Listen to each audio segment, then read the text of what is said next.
கேள்வி ஒன்றாக இருந்தாலும் பதில் எப்படியா இருக்கும், ஆளுக்கு ஏற்ற மாதிரி மாறுபடும். நேரில் வந்துட்டால் என்ன பண்ணிடலாம், எல்லா கேள்வியும் கேட்டு தெளிவாக. அதுக்கு தான் சத் சங்கம். என்னுடைய நோக்கம் எல்லாம் மனிதர்கள் எல்லாம் மகிழ்ச்சியாக இருக்கணும், அவ்வளோதான். அரிசி சாப்பிட்டா சக்கரை நோய் வருது உண்மையா? நான் 57 வயசு ஆகுது, அரிசி தான் சாப்பிட்டுக்கிறேன், எனக்கு சக்கரை வரல, அதனால் உண்மை இல்லை. நான் தான் உதாரணம். அதுக்கு பிறந்ததுலேருந்து இது வரைக்கும் அரிசி சோறு தான், அரிசி சோறு தான். எனக்கு இப்போ ஜுரம் வச்சா கஞ்சி மிக்சியில் அடித்து போட்டு கொடுப்பாங்க. புரியுதா என்ன சொல்கிறேன்ட்டு? எனக்கு ப்ரெட்டு அது இதெல்லாம் பிடிக்காது. சப்பாத்தி பச்சு சாப்பிட்டா நைட்டில் மூக்கில் இதுக்கெல்லாம் வரும். இப்போது ஜீரணம் ஆகாமல் அரிசி சோறு ஃபுல்லாக சாப்பிட்டு பார்த்தா கூட காலைல ஒன்றும் ஆகாது.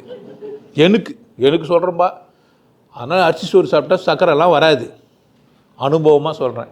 உனக்கு வருதுன்னா உனக்கு மனப்பாடம் பண்ணிட்டானுங்க, அரிசி சாப்பிட்டா சக்கரை வரும்.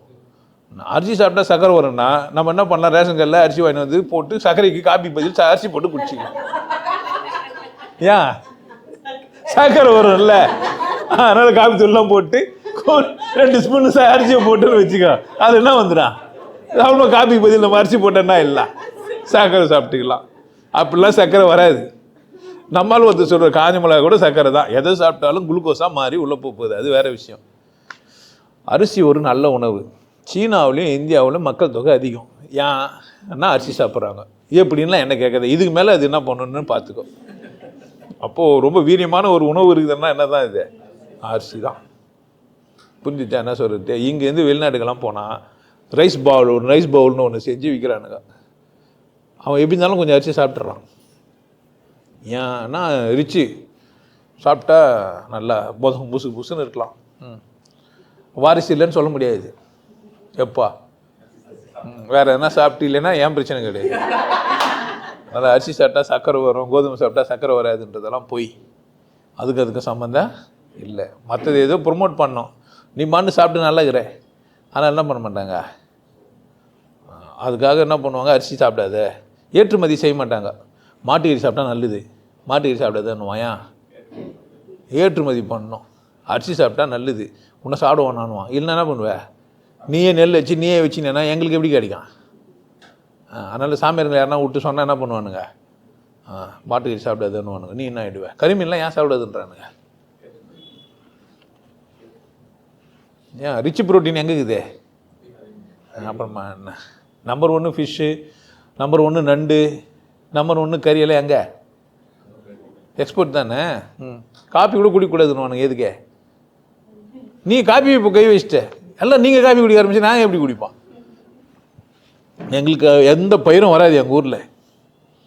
உங்கள் ஊரில் வரதெல்லாம் நீங்கள் சாப்பிட்டீங்கன்னா எனக்கு எப்படி கிடைக்கும் சொல்லியா? அப்போ என்ன பண்ணேன் நான், உங்கள் ஊரில் வர்றத நீ சாப்பிடக்கூடாதுன்னு உனக்கு சொல்லணும். அப்போ என்ன பண்ணுவேன் ஆட்டோமேட்டிக்காக? அவள் தான். இதுதான் விஷயம்.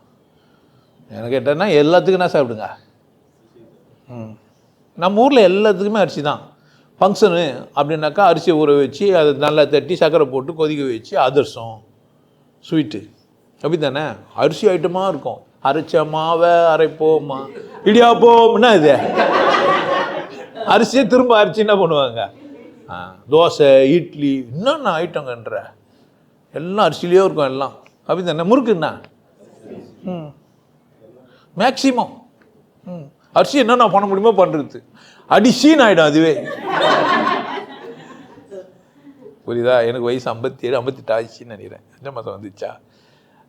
உடம்புக்கு ஃபிசிக்கலாக, மனசுக்கு அவ்வளோ வயசு ஆகலை, இன்னும் சின்ன பையன்தான். உடம்புக்கு சொல்கிறேன். அரிசி சாப்பிட்டா சுகர் வரணுன்னா எப்படின்னா வரும். ஆமாம், ரேஷன் கல்லேருந்து வரும். நீங்கள் இதில் போய் மால்லேருந்து வாங்கிட்டு வரலாம். நீங்கள் சுகர் எங்கேருந்துனா வாங்கிட்டு வந்துக்கலாம், அது பிரச்சனை கிடையாது. ஆனால் அரிசியில் வராது. நம்ம காப்பி போட்டு அரிசி போட்டுரு போகிறீங்க.